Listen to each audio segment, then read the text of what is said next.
Okay. Well, welcome everyone. My name is Rich Goidel. I'm VP of Innovation here at 352. Welcome to Off the Record. Karen has already mentioned the request to turn your video on so we can see you, but to mute your microphone, we'll try and take care of that for you if anybody wanders off the reservation. 352 is an innovation and growth firm. We focus on helping enterprises and syndicates find, build, and grow their next big idea. We've been hosting Off the Record for the past 4 years as a way to connect the innovation community and learn from industry leaders, and we're really glad that you joined us today. We're about ready to get started with our conversation. So again, just one last call to go to speaker view. So not so much that you can see me, but you can see our guest, Michael Wilkinson, but also to make sure that you're on mute. We've got the chat room open. If you have questions or need help, you can always send a chat to the window, make sure that, so we can make sure that we help you. And we're gonna take questions in the chat window throughout. So feel free to write any questions you've got when they come up. And with that, I'm gonna go ahead and introduce our speaker today. We're really excited to welcome Michael Wilkinson. He is the founder of Leadership Strategies. Michael is a certified master facilitator and a true thought leader in innovation and in facilitation. So welcome, Michael. I wanna say just a couple of words about Michael. We were talking before we got online today about the Southeast Association of Facilitators, of which I'm a board member. Leadership Strategies is a very big supporter of the Southeast Association of Facilitators. And so because of that, we have the honor of getting Michael in, I'd say about every 2 years to do workshops for us, maybe even more often. But I will tell you that every one of those workshops is a packed house.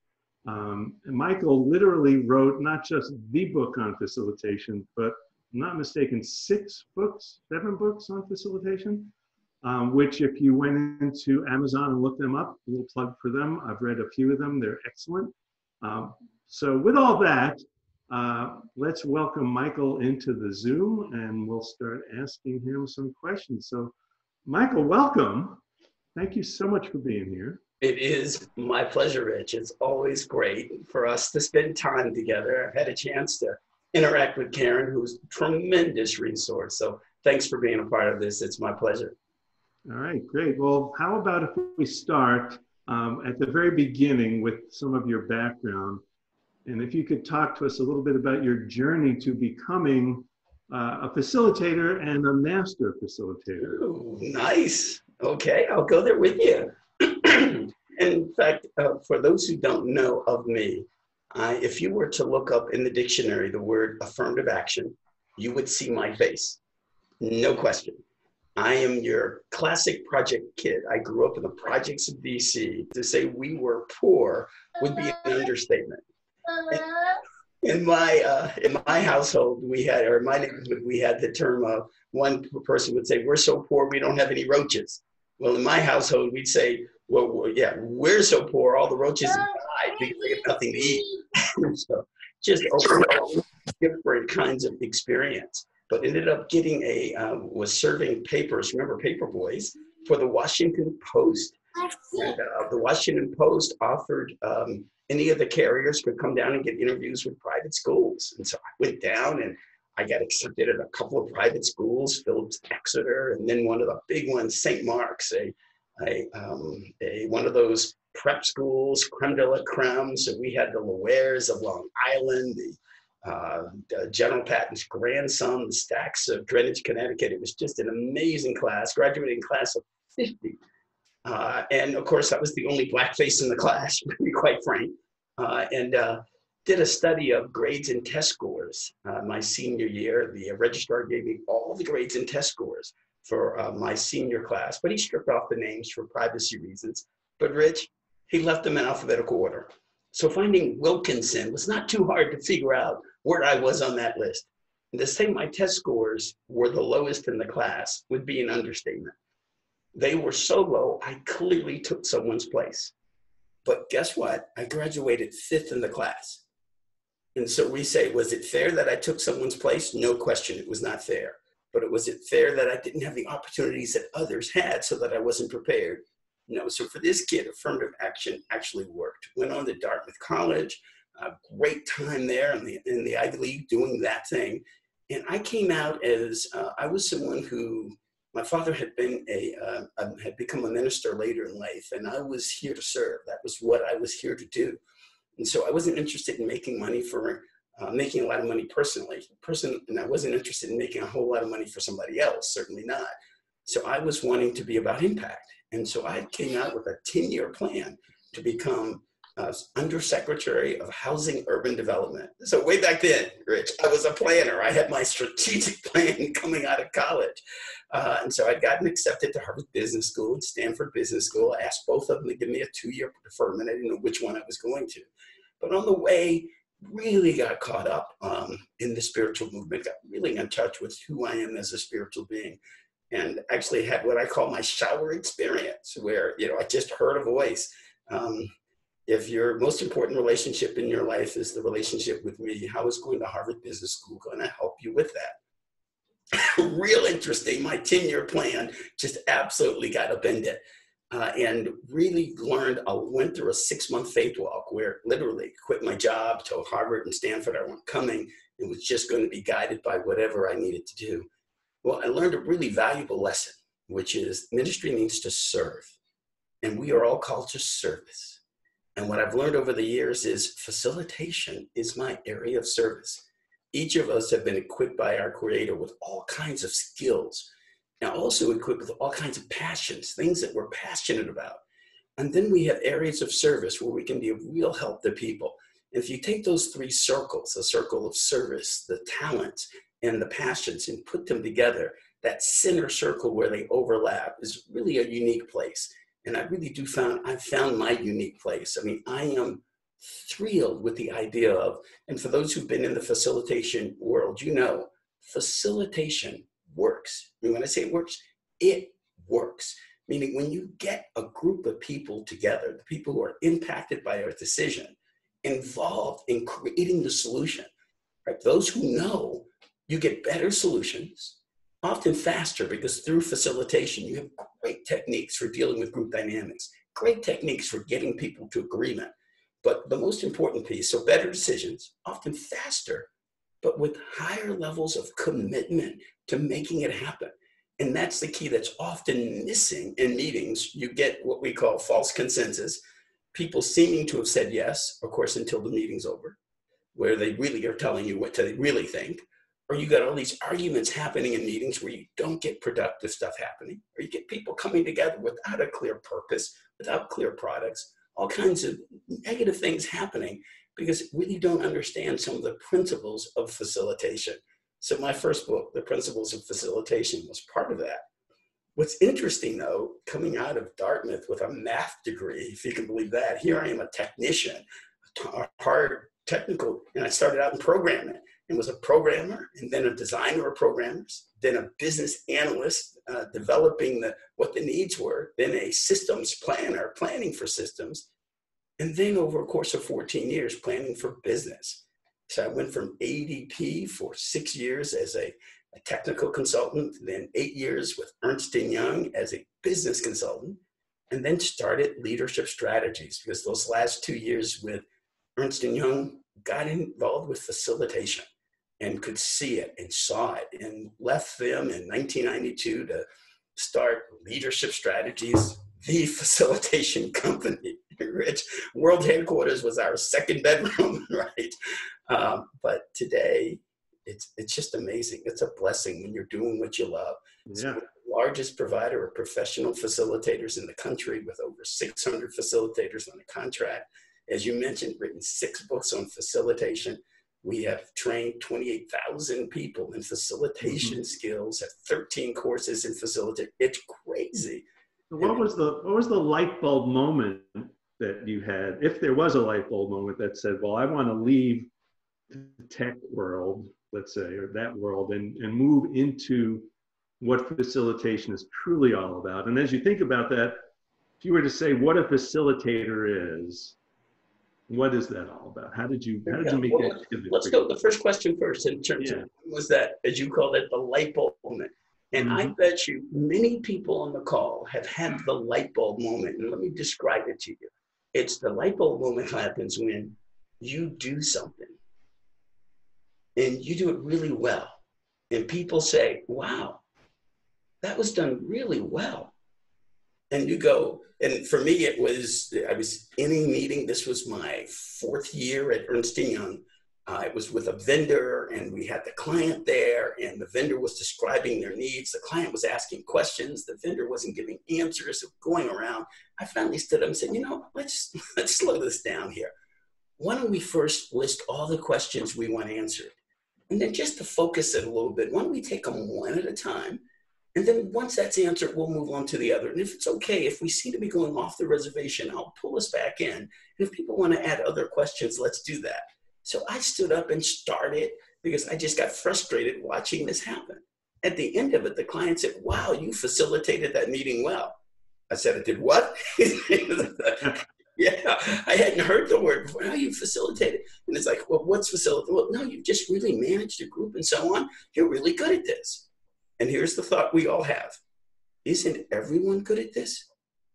And then I looked around and realized everyone isn't good at this, Rich.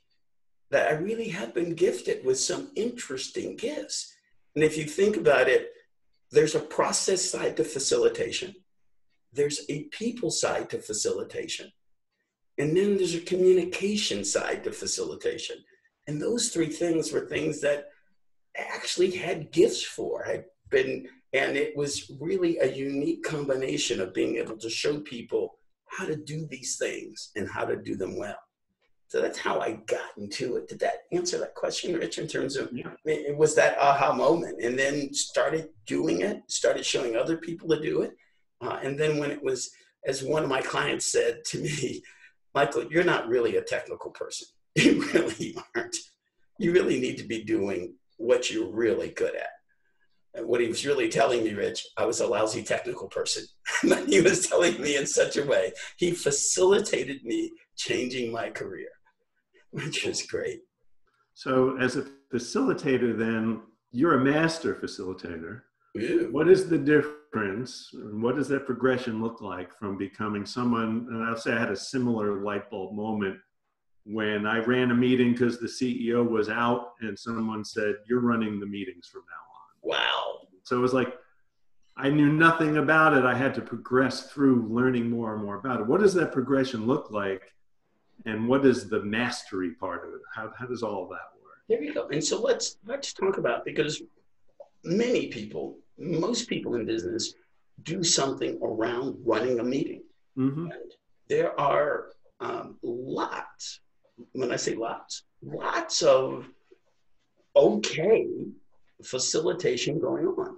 And people often experience this as, wow, it's okay. I get this. I can do this. They think, yet when they see a master facilitator do their work, they realize, oh, okay, this is different. In fact, there are, I think, something like 700 certified professional facilitators in the world. This is certified professional by the International Association of Facilitators. There are only 39 certified master facilitators in the world. And these are folks who have reached that higher level and have become certified at that higher level. One of the things we're proud of as a company is of the 39 in the world, 9 of them are members of our core team of 27 facilitators, which is really cool. We kind of think we hire the best of the best. But that certified mastery, what that's all about is the 30 competencies, and there's an entire process around, we call it KSEs, knowledge, skills, and experience. So what knowledge do you have?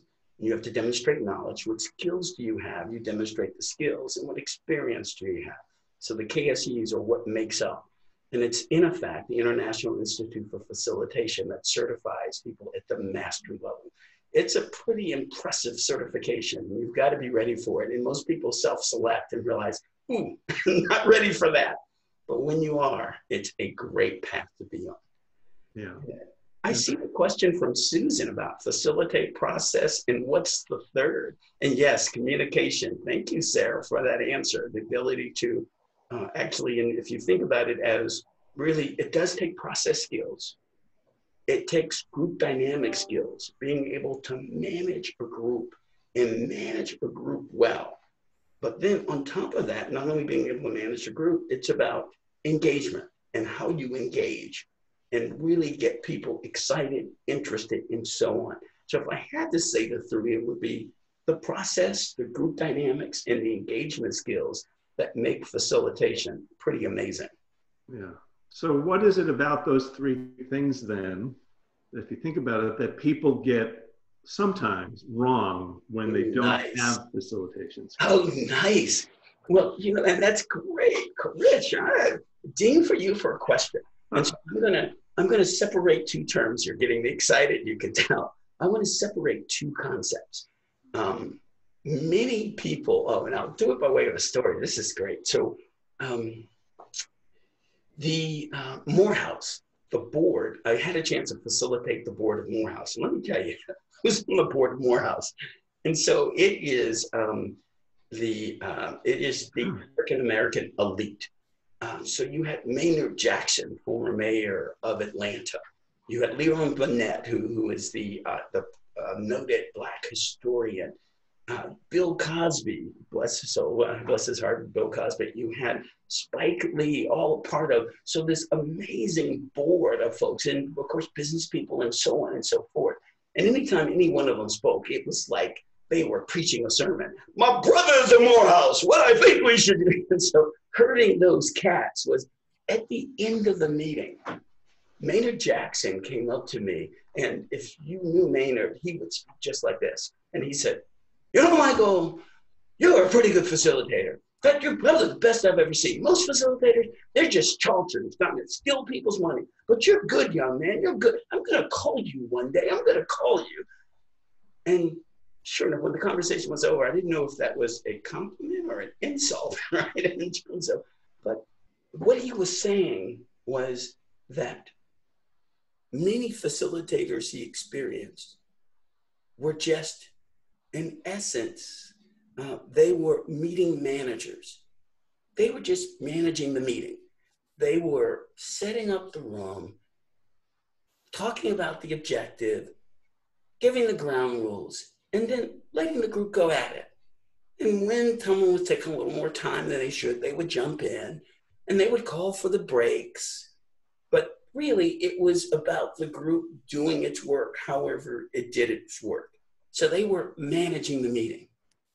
For us, facilitation is a whole different story, because what Maynard Jackson was saying was meeting managers aren't worth the pay. Our job as facilitators, one, half of our work is done way before the meeting. Really understanding, and we talk about the 6 P's of preparation, really understanding purpose. Why is this organization wanting to hold this meeting?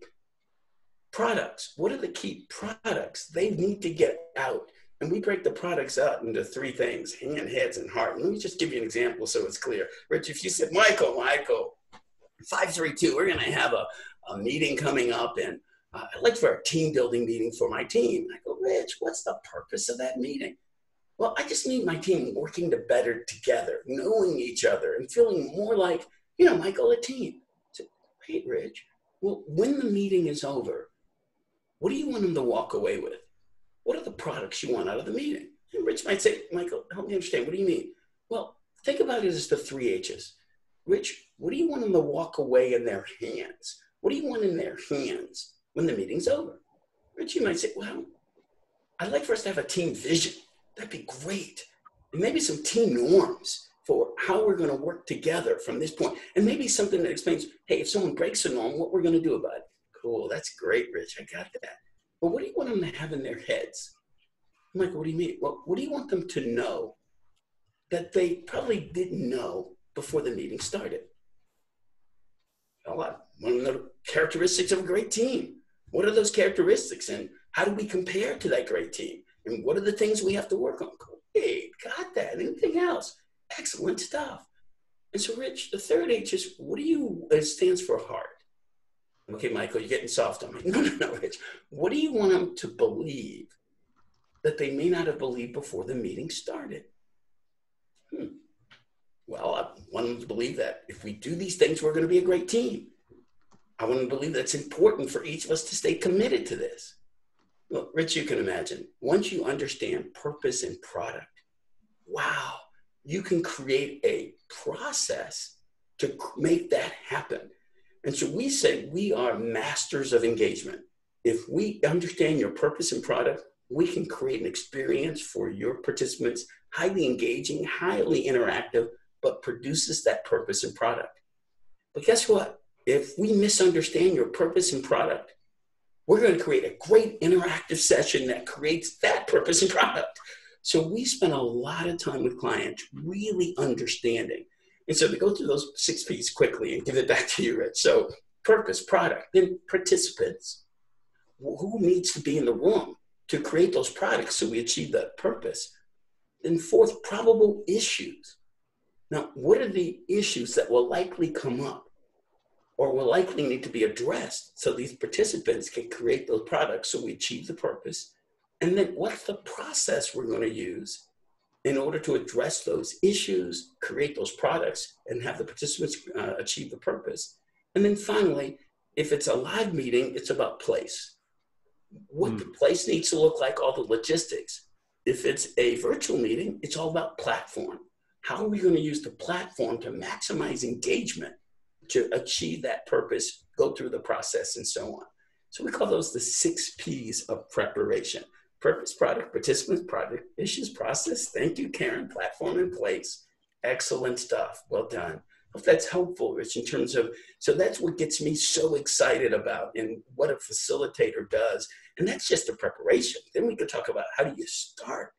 Because what people often miss is, preparation. Often miss. I mean, it's like, we're going to have a meeting 5 minutes before the meeting.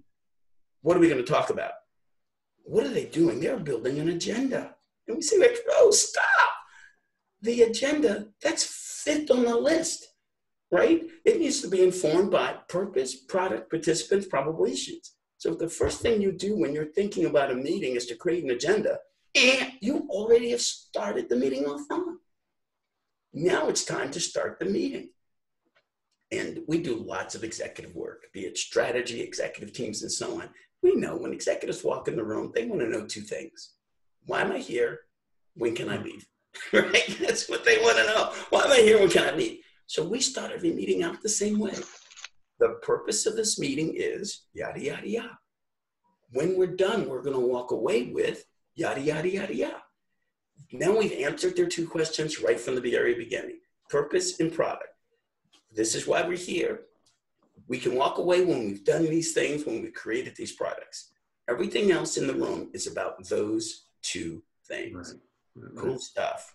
So I'm going to leap and ask the question then, if someone who doesn't have a lot of experience in this, knowing that they have to attend to all these things, well, 2 questions come to mind. One question is, how much preparation do people really have to put in? If you were to say it takes X amount of time in order to prepare for this kind of meeting, pick a kind of meeting, everyday meeting, it's going to be for an hour to do something together. How much prep time should people expect to really put in if they're going to do justice by this? I love it. And so I'm going to break your question down because it's about time. Your question's about time, how much time to put in. I need to break this question up because the answer that a standard consultant would give, well, it depends, but that's not helpful. Right. So I want to get helpful, so I want to break your question up. Yeah. So let's recognize there are 2 fundamentally different types of meetings in the world. Okay. And the preparation you do for those 2 are fundamentally different. There are meetings, for lack of a better word, let's call it a status meeting. But what it really is a review meeting where you're reviewing things that have been already created. So it's a review meeting. Let's separate that from what we call a working meeting, where you actually are creating things. So status meetings are review meetings, working meetings are creation meetings. Those two meetings, extremely different. And you have many types of review meetings. You have many types of creation meetings. But fundamentally, those two meetings are different. So for a review meeting, it really is, hey, there's information we're trying to get out. We may get reaction to it, but we're not trying to create anything. We're just trying to get information out. Creation meetings, we're working on something. We are creating something together. So you can imagine, review meeting, how many people can you have in a review meeting? 3, 30, 300, 3,000, right? Because you're getting information out. Creation meeting, oh, that's totally different. Much smaller group because you're working on trying to create something. How much time does it take to run a review meeting versus how much time should a creation meeting be? So if you could imagine, you probably seldom will have an all-day status meeting. You will frequently have an all-day creation meeting, right? And so status meetings, you may have an hour status meeting. Hey, these days we have 15-minute sprints. It's a status meeting. That's what it is. Well, if it's the same meeting repetitively all the time, then it says you prepare for that really well once and you modify that preparation. Just modify it. You may spend only 5 minutes doing a modification or 10 minutes. Our staff meetings, we have a monthly staff meeting. Guess what? We spent maybe and it's a 90-minute staff meeting. We may spend as a team 30 minutes preparing for that 90-minute meeting because it's the same meeting, but we have different engagement strategies and things of that sort. We may have a half-day working meeting with the client. Most of the time we find, because of the expertise we have, we can do a 1X. If it's a one-day meeting, we can do 1 day of prep. 2 days of meeting, 2 days of prep. Every so often, we get a really sophisticated meeting, a half-day meeting where we have people from all over the country coming in and things needing to happen. We may end up doing a 4X for that. That half-day meeting may take 2 days of prep for preparing for that meeting. So if that helps, the difference between status and creation. And so your time would be apparent. Hopefully that was something more than just well, it depends, Rich. Right. So I want to sit on it depends and maybe answer Casey's question a little bit, look in the chat. So in those generative creative meetings, where they do depend upon what you're trying to achieve and who's going to be there, are there any frameworks that you can share that would be helpful for, well, here's how you have to think about what preparation looks like? You know what? Let's have a little fun here. Sure. Okay, I'm going to combine two things. I would love it, if you're open to it, to have a member, someone who's listening to us, Casey, you get first choice, who has a meeting coming up. And I want to take 2 minutes on the call to ask that person questions. I'm going to go through the 6 Ps, and then I'm going to start that meeting. Is there someone who would raise their hand and say, yeah, I'd love to tell you about an important meeting I have coming up. And we'll go through the 6 Ps together, and I'll show you what I mean. Anyone looking for a hand? If you want to put it in the chat, feel free. No brave soul. Oh, there we go. Casey has a marketing alignment meeting. Casey, would you mind unmuting and coming on the screen, and we'll just have a quick chat. Everyone will see us go through the 6 Ps together. All right. I've got a kid and a husband in the background. So we'll husband have responsibility. Casey's a brave soul. So Casey, you have a marketing alignment meeting. What is the purpose of that meeting? To align our sales and marketing team on this quarter's priorities. Oh, I love it. Align sales and marketing on this quarter's priorities. Now, what's the product that needs to come out of that meeting? When the meeting's done, let's talk about the 3 H's. What do you want them to have in their hands when the meeting is done? Sorry, I've got somebody very excited about this. We'll say they need to have ideas on what, are you talking about tangible things as in we walk out, or? We can walk out with and see it in our hands, that we have a list of. Clear list of all workflows in process. It's workflows. Actually, the flows in the Well, process. there's already a lot in process. So an aggregation of that. Okay, and that, is this the things that will be worked on in the quarter? Yes. Okay. And then a prioritization of those. Okay. And that's the key, isn't it? It's what those things are in the prioritization. Anything else in their hands? Would it also be who's going to be responsible for them? Do you go that far in this meeting? Sure.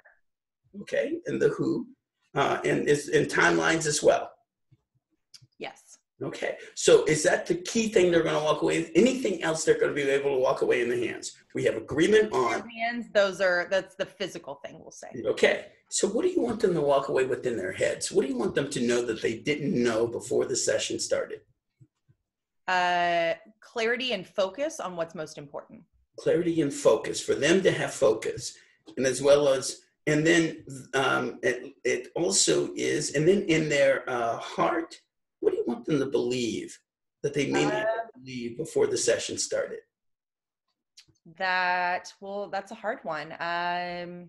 Want them to feel in their heart a calm, maybe, of knowing exactly what they need to do, and a confidence that they can do that.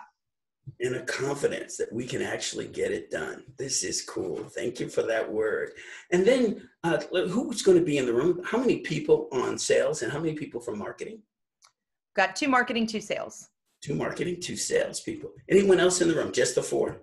Just the 4. Oh, great. And then do you have any thoughts about what that agenda might look like, the process? Oh, I'm sorry. I was going to ask about probable issues. You know the experience of being around these 4 people. What issues are likely to come up when we're trying to get prioritization on the things that need to get done? Everyone has shared goals, but are individual contributors. And so the things that are going to be most important to one person may look a bit different to somebody else. And so how has that played out in the past when people have had different views of what the goals have been? I think it can leave people leaving the meeting needing more information, either one-on-one or coming back in a couple weeks, that it's not super clear. Info, there we go. Excellent. And so I've got that. So we're going to have I'm adding another product to this. So wouldn't it be great if they walked away with, here are the additional questions we need answered, so that we all agree on these are additional questions to be answered based on this? That's great. And do you have an idea for the process you'd like to use to make this happen? Marinating on it. Okay, well, marinating, we'll have some fun. Okay, and will this be a live meeting or a virtual meeting? Virtual. Okay, so it'll be virtual, so we'll talk about the platform. What platform do your team usually use for these things? Zoom and Miro. There, no, gotcha. So we'll have some fun with that. Okay. All right, Casey, if there's a way that you can record the next 2 minutes, I think you'll find it very helpful. We've got the whole thing recorded, so let's do it. So here's what's going to happen, everyone. We have a way of starting a meeting we use to format IEEI. That means inform, excite, empower, involve. So let me just quickly go over it, and then I'm going to start this meeting for Casey based on all she's given me on the 6 Ps. So inform says you want to start the meeting by informing about purpose and product right from the very beginning. Then you want to excite them by saying what's in it for them.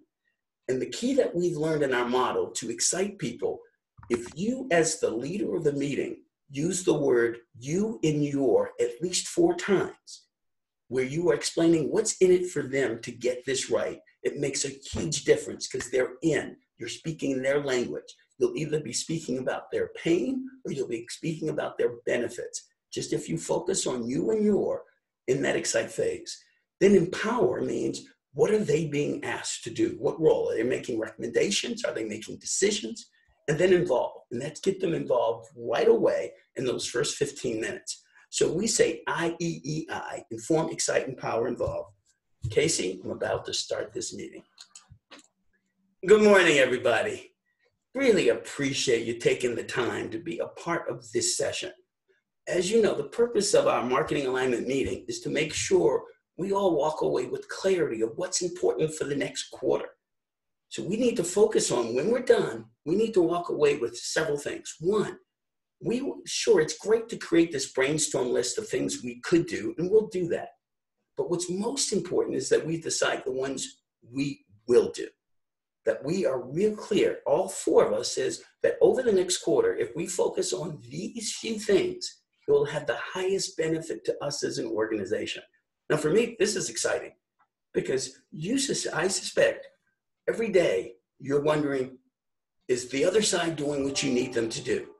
You're probably wondering, how is what I'm doing going to make sure it's going to get capitalized? Because as you know, if you in marketing are constantly creating programs that we in sales are doing nothing with, or we in sales need things that marketing is taking their time and it's lower priority, you know you can't get what you need done.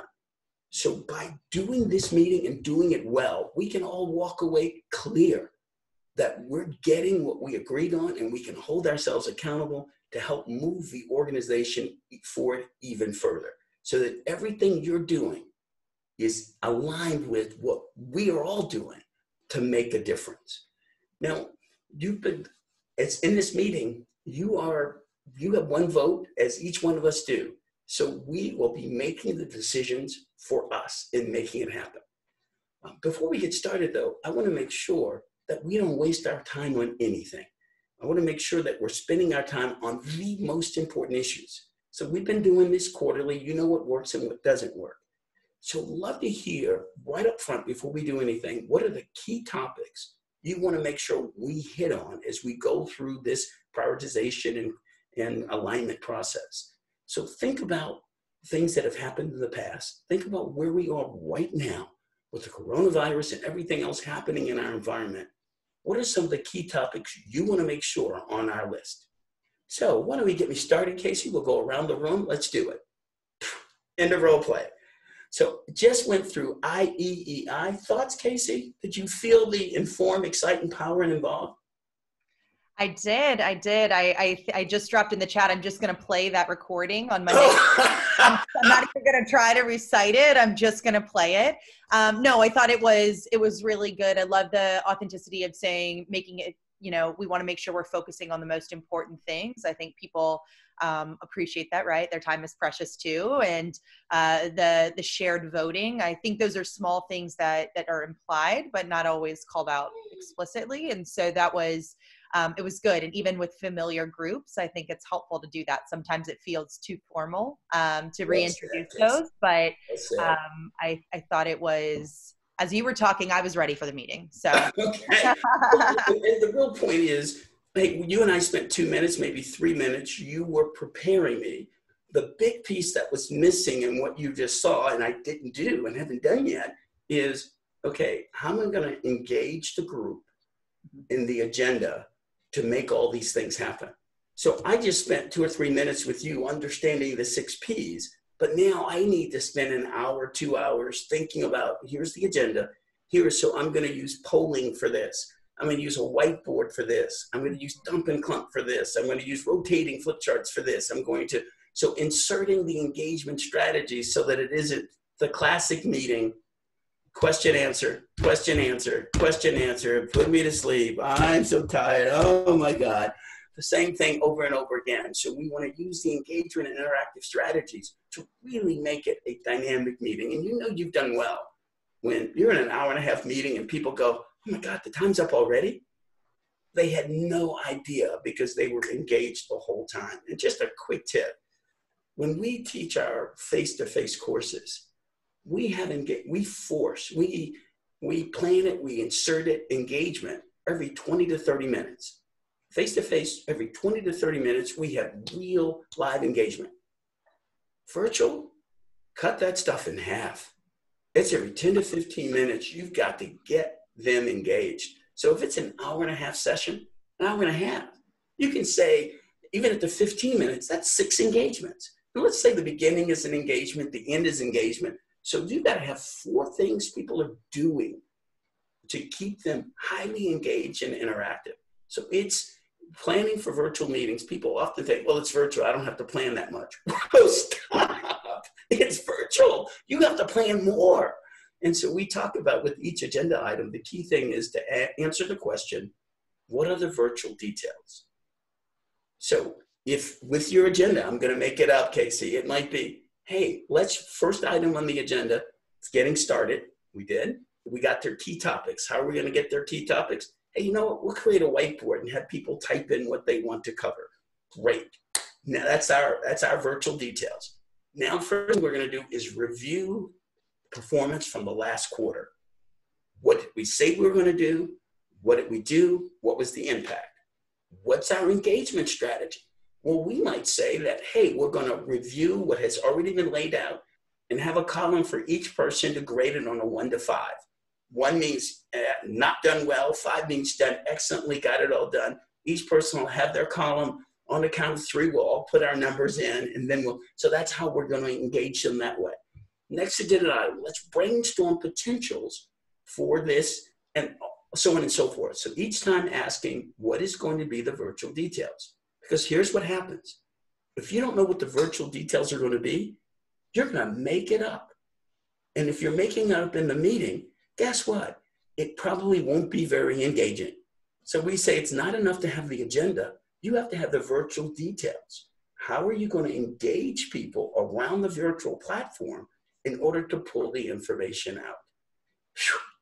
So you can see, it makes for, and we say, you know, you are good at this because you and our people hear it all the time. Wow, that was the best meeting I've ever attended. Wow, I didn't know virtual meetings could be so engaging. You hear it all the time. And it's not so much because you're so good. It's just that other meetings are horrible and they don't know how bad they are until they see a really good one. And it just makes a difference. Anyway, thank you, Casey. Thank you. Thank you for letting me play along and planning my Monday meeting. I like to take it over, Rich. So Michael, I think your segue, well, this is why you make my job incredibly easy. I sort of don't need to be here because you're just going through every single talking point that we want to get to. Oh, that's great. But to speak, I want to echo what you were saying, just for the sake of everybody online. What I'm hearing is that meetings are really super, super complicated.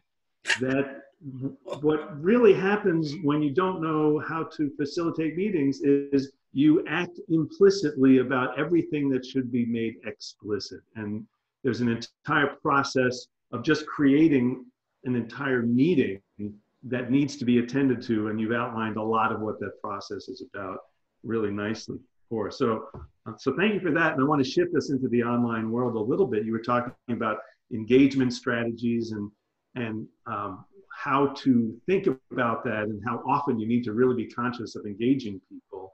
What other shifts are you seeing in the online space in addition to the engagement principles? I'm thinking about things like people dynamics, or the things that we're all experiencing, even people who are facilitators or people who don't know all the tools that facilitators have. How can you help us there? And Rich, I'm going to go a big picture first. Okay. Big picture in terms of what's happening in this environment right now. And then let's get down to some strategy. So big picture. And I'll use our company as an example. We were very fortunate before the coronavirus hit, in the sense that July of last year, we commissioned a team inside of our organization to look at having the company go virtual. Well, our lease was coming up in a year and a half. And so we wanted to say, hey, should we maybe go to half the footprint we have, 3/4 of the footprint, 1/4, 100% virtual? What should we do? And to do that, let's learn from a bunch of other people. And so we did a study of a dozen organizations that had gone virtual, learning from them what worked, what didn't work. And it got prepared and given to our leadership team in December. And they approved the recommendation, which was to, over the following year, this year, that for first quarter, we would be preparing all the things we needed to prepare to be operating semi-virtually. And then in the second quarter, we would give people the option to work from home 1 day a week. Second quarter, up to 2 days a week. Third quarter, up to 2 days a week. And the final quarter, literally up to 5 days a week, just to test it. And we would make a decision of how we wanted to move forward based on that. And we had all the things that needed to happen. And we were supposed to start April 1. Wow, bam, coronavirus hits. We go virtual March 15th. And fortunately, we have all the things in place and had to accelerate several of them to make it work. And so what do I mean when I talk about the things in place? So if you think about it as a business, you have to understand, okay, how are people going to access operational systems remote? How are people going to get telephone calls? How are people going to, wow, are they going to be able to have all the things they need to do their jobs? And which jobs can't be remote? I mean, someone's going to have to open up the mail. Someone's going to have to take deliveries. Well, how's that going to work? And then now, on the daily, what's going to happen daily? I mean, people aren't going to run into each other. What do we have to do to make sure work is actually getting done? Because people are going to be home distracted. And what are we going to do to make sure that the social interaction happens? What are we going to be doing? So all these things we had to think about and had put in place.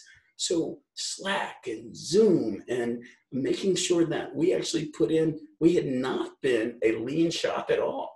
But every department had to create a daily scrum where every day for 15 minutes, everyone in the department is together and they go through the process of, hey, what did you get done yesterday? What are you going to get through today? What are any blocks or barriers to success? Every morning, every department's doing it. The leadership team meets every morning for 15 minutes. So all those things. And so organizations now have to be thinking about, how do we operate in this new environment? And those who weren't ready, God bless them. Because trying to correct stuff in play where you go, oh, you know what? We should be meeting more. Hey, you know what? We really need people to have a way of, wow. And so thinking that through is what we've been helping customers do. Think about how do you operate virtually in this new environment from a big picture. A big piece, redefining your strategy, redefining success. Because success doesn't look like what you thought it was going to look like in January. It now has to change. And so doing that work from the big picture. Now let's come down to, okay, you probably know, Richard, because of the work that you do, that if you ask people to think about the most enjoyable moments in their life, what was going on during those times? 95% of the time, people talk about things having to do with human interaction. Human interaction is just a valuable gift from our creator to really create these amazing experiences. Well, in business, human interaction is called a meeting, right? That's what it is. Unfortunately, meetings are so poor that many people try to avoid that human interaction. And so now that we've gone virtual, the stress on creating that valuable human interaction becomes so much greater. So we have to be way better, way better. And unfortunately, I have to speak of this in generic terms. We actually had one of the largest platforms come to us and say, hey, we have all these videos on how to use our tool, but they're not creating this. And the person had taken our course, The Secrets of Facilitation, was holding up the book saying, they're not creating these kinds of things. Would you be willing to do webinars for us, for our customers, on how to create this, those kinds of meetings? And so even the platform developers are recognizing that the tool is a tool. Right. You can give me the best drill in the world, but I won't be able to make a deck because I don't know how to make a deck. Likewise, you can give people the best collaboration tool in the world, but if they don't know how to collaborate, they will still make a mess. And so that's what we do. We teach people how to do the collaboration well. So that's what we're seeing, Rich. We're seeing people going virtual, but not really knowing both what they're doing in terms of process, as well as what they're doing in terms of executing meetings. Right. Doing our best with our free webinars and so on to do that. And of course, clients are calling us in to do other things for them, but it's ways of helping this world really do it better. So it sounds like what happens in bad meetings just shows up even more because everything is so wow. Yeah. Yes, we're now multiplying it. Yeah. So I wonder, are there any, like, let's just say human factors or behaviors that you've seen or that your teams have seen that are coming out? This is a question from Karen. Is there anything that might mitigate like bad quote, bad human behavior in the online space, because we lose a lot of the human signaling that we get when we're in person, and we can read body language and things that facilitators are trained to pick up on that you might not see when you're looking at a screen. Any thoughts on that? Very, very fair. And in fact, as you probably do know, that when you talk about going virtual with meetings, you want the platform to get you as close to the benefit of face-to-face as you can. In our organization, we mandate for internal meetings, you have to have the video on. It's mandated. You have to have the video on, and it's twofold, right? Part of it is for you get the human interaction thing and the connection, but other is to keep us focused and to read body language and so on and so forth. So the behaviors that we're seeing, for lack of a better term, people are hiding out. People are hiding out. Turn off the video. I don't have to pay so close attention. And you have things going on where people going, oh, could you repeat that question again? Right? And so we have something called the 10 top virtual tips, if you will. But one of those 10 is people think that the best way to get people to pay attention is to randomly call on people. No, absolutely wrong. No, that may sound logical, but it's absolutely the wrong thing to do. A different way to keep that engagement. And what we do is, remember, every 10 to 15 minutes, we'll engage, and one of those engagements is just around robin. Hey, listen, we have this question we were going to ask. We're going to start with Karen and then go to Michael, Rich, Cindy, Caroline. By the way, we're going to use the same order every time. Here's the question, and let's go around. And that's happening constantly. When people know they constantly will be asked questions and they will have to answer, they pay attention. So it's little things like that that helps mitigate the hiding out behavior that is frequent in virtual meetings. Great. Are you seeing anything like super positive about human behavior that's coming out because of? Oh, yes. It is wonderful. And now, again, I'll use our company as a case in point. For those who use Slack and put up general channels as well as channels for different groups and so on, we have a channel, the general channel. People, when they log on in the morning, hey, good morning, everybody. You get greetings from everybody. When somebody has a success, it goes up on the general channel. You have all these people who are now exposed to something that normally only a few people would get exposed to. Now people congratulating each other more. We have channels set up for, we have a series of fun channels. One of the fun channels is Fun TV. Hey, what are you watching now? And how's that going? And it's fun activities. What are you doing now? That's been fun. And so we have these different channels, and people are, what is it? You may have had the extroverts doing it before anyway at the water cooler, in private conversations. It's now happening more generally. Really, really helpful. Cool. All right. I have another question from Suzanne. And this is something we all face. I noticed it for myself earlier. I'm now talking to everybody, but actually right now I'm looking at you, Michael. Yes. How do you balance this? Here's the camera, here's the people. Any tips on the right balance of how to deal with it? It's tough. And you probably see me going, right now I'm looking at the camera. Right now I'm looking down at the faces.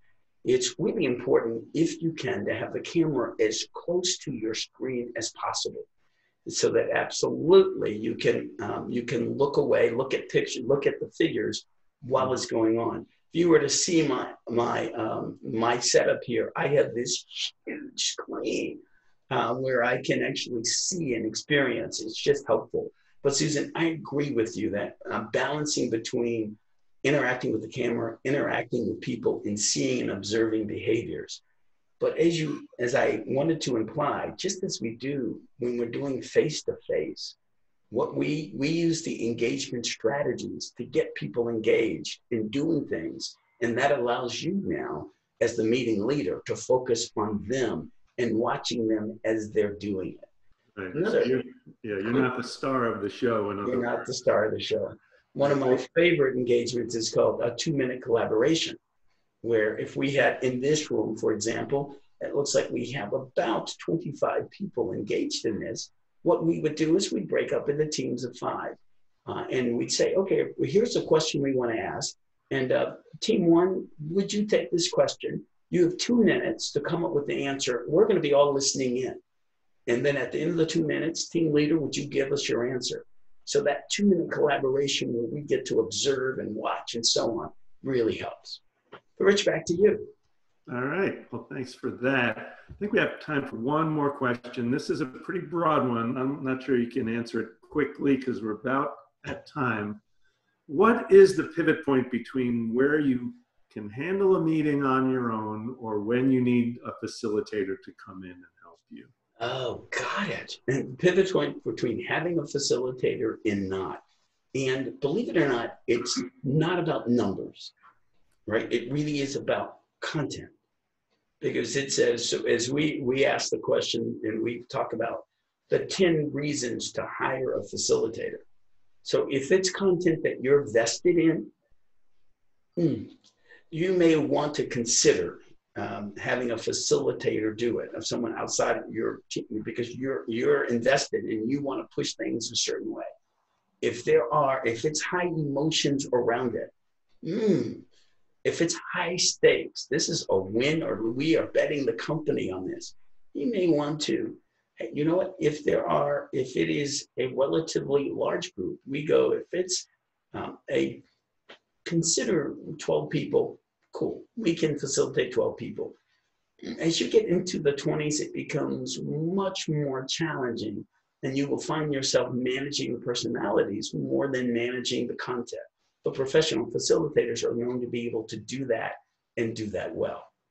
You may also, short of having a facilitator, you may want to just have a moderator, much as Karen is playing that role for us, someone who's moderating. And we recommend a moderator. If you have more than 8 or 9 or 10 people and it's new people that you're not touching all the time, you may want to have someone who's dealing with the chat box, the question box, the technical issues, and so on. We call that a moderator to help it along. Great. That helps, Rich.